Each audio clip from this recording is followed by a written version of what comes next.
Merci Christophe. Donc tu vas nous parler de la transition agroécologique dans les systèmes rizicoles. La parole est à toi. Bonjour tout le monde. Donc oui, je m'appelle Christophe Rigour, je suis consultant associé à l'IRAM.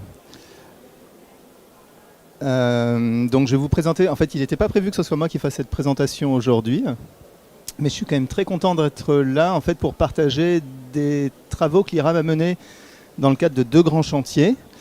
D'une part, en fait, on a travaillé sur les questions de transition agroécologique et de conseil agricole dans le cadre d'un projet qui s'appelle ACOTAF, que l'on mène conjointement avec le CIRAD, l'Interréseau, le RESCAR AOC, sur un financement du ministère de l'Europe et des Affaires étrangères. Et d'autre part, des travaux que l'on a conduits dans le cadre du COSTEA, sur la question des services aux irrigants, avec deux bureaux d'études, Biche et Artefact, sur des terrains qui sont en Tunisie et au Cambodge. Alors, on va attendre un petit peu que la présentation arrive.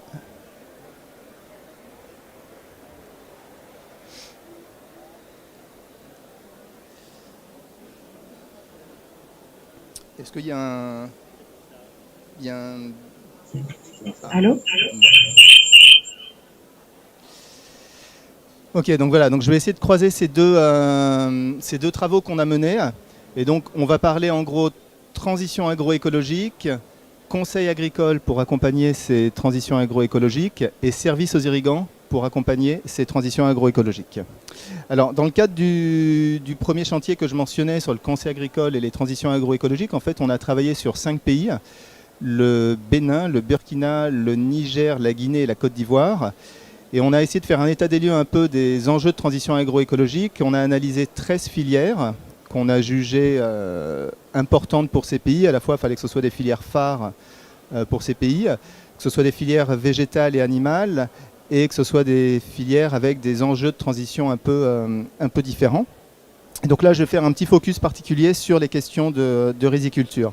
Et en fait, en analysant ces 13 filières, donc sur ces 5 pays, on a pu identifier 4 grands profils, on va dire, de filières selon les enjeux de transition agroécologique. On aurait d'une part tous les systèmes qu'on va dire extensifs en intrants chimiques, qui sont typiquement les systèmes pluviaux, céréales, légumineuses, familles, sorgho, légumineuses, ou alors des systèmes de production, par exemple, de manioc, où là, en fait, dans ces systèmes extensifs, les enjeux principaux de transition qu'on a identifiés, en fait, sont des enjeux de renouvellement de la fertilité des sols. Et certains de ces systèmes, on va dire qu'ils sont en situation de crise agraire à cause de ces problèmes de renouvellement de la fertilité des sols. Les deuxièmes grands profils de filières que l'on trouve, ça va être toutes des filières en fait assez intensives en intrants. Typiquement, là-dedans, on trouve les filières coton, cacao, la riziculture irriguée en maîtrise totale de l'eau selon un modèle révolution verte, donc là qui va être un sujet qui va nous intéresser particulièrement. On va trouver tout ce qui est maraîchage périurbain, on va trouver aussi toutes les formes d'élevage intensif, d'embouche bovine ou d'aviculture.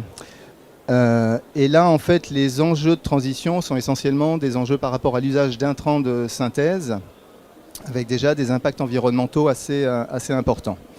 Le troisième profil de filière que l'on va trouver, ça va être un certain nombre de filières qui ont déjà amorcé d'une certaine façon des transitions agroécologiques, en tout cas sur certains principes de l'agroécologie. On va trouver du coton bio, du cacao durable, des systèmes par exemple de rizipisciculture.